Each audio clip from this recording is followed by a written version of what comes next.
Hello, my name is Alex Iles, and in today's episode I'm going to be talking about Humbleton Hill.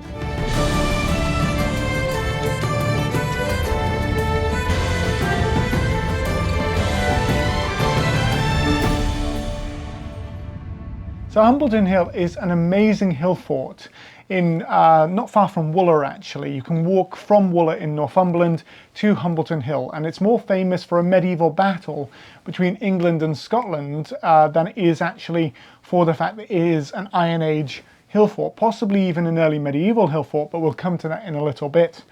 Basically, what happened was the Scots were raiding down, a small group of English longbowmen encountered them and thoroughly defeated them. And so there's actually a Bronze Age stone called the Battle Stone, which I've done another video on the channel about if you want to look at. If you search for Battle Stone, you can actually see the story about that. But that is seen as the location of the battle, but the hill fort was closely connected to it, and so there's also a battle called the Battle of Humbleton Hill. The hill fort itself started probably as an Iron Age hill fort with a central hill fort of a stone rampart, and then to the north and east it was a double thick rampart of stone. Probably because as you approached it from the north and the east, you'd see these two sets of walls and it would look incredibly intimidating, which was the point. The interesting thing when we're looking at hill forts in Northumberland is that a lot of these hill forts were designed so that when you were approaching them, they would look far more dramatic and monumental than they actually were.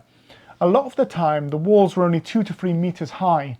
They're not substantial, giant, monumental walls that you might see in the Eastern Mediterranean, if you're thinking about the walls of like Constantinople or Istanbul, stuff like that you often see in the Roman period. But instead, they were designed using the topography of the local area.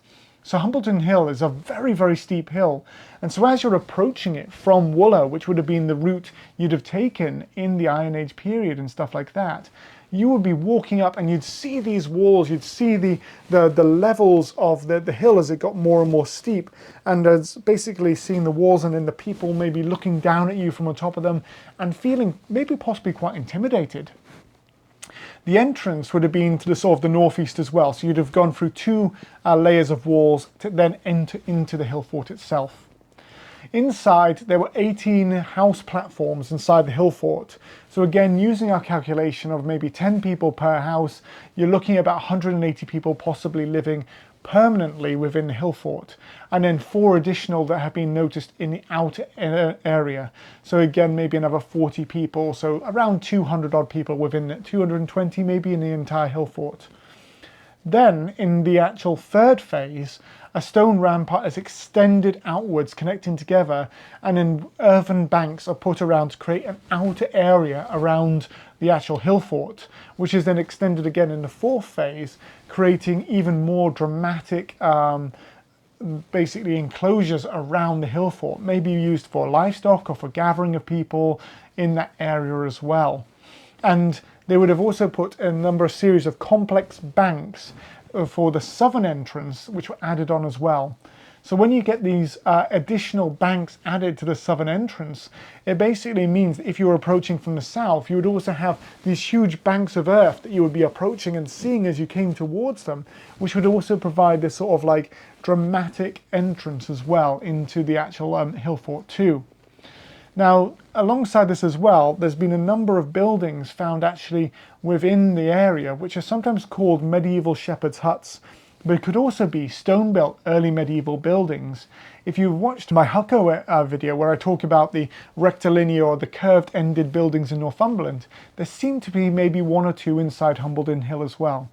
So it could have been used in the early medieval period as a gathering place for people in this area, as a substantial hill fort that continued on into the early medieval period. And it looks very similar to the nuclear hill forts that you see up in Pictland and also in other parts of northern Britain. So it's maybe a sign that this could be one of these early medieval hill forts where people are gathering together in this period after Roman authority, and we're seeing something going on there. I often like to think about the fact that to the Romans, everyone north of Hadrian's Wall was called a Pict. And then it's only in the post-Roman period where we're looking at the works of Bede, where we see the distinction between Picts and Britons and stuff like that. So it's possible that maybe there was a connection, and Northumbria, even in the early medieval period, there's a lot of connection between the Northumbrian kings and the Pictish kings up through northern Britain, from what is today Northumberland into obviously the northeast of Scotland. There's a great deal of connection between those two kingdoms. So there is a possibility there that they would have had a similar hill fort building program or inspiration between the two sites, especially with it being a short distance away from the Anglo-Saxon palaces of Ardgeffer and Maelman as well. So it may be that those two areas were then where the hill fort stopped being as important. People went down towards those, and the palaces were created in the 7th century. I'd love to know what you guys think. Go into the comment section, tell me what your thoughts are. Maybe my theory about the Picts is too wild, and to you guys the Picts should only be in Scotland, whereas I think maybe Northumberland could have had a Pictish influence as well. Or you might be interested in hill forts and want to know more about Humbleton Hill or Battlestone and things like that. I'd love to chat to you there. If you'd like to support me further, I do also have a Patreon and a Ko-fi account, which you can find in the description as well. And that just means I can put aside time to actually focus on these videos for you guys. And that really helps me, but also means you can learn more about the history of this region and also history in general. I've really enjoyed sharing this with you guys, so please do like and subscribe, share the video with your friends, and I hope you'll join me for another episode in the near future. But until then, stay safe and well, and thank you so much for watching.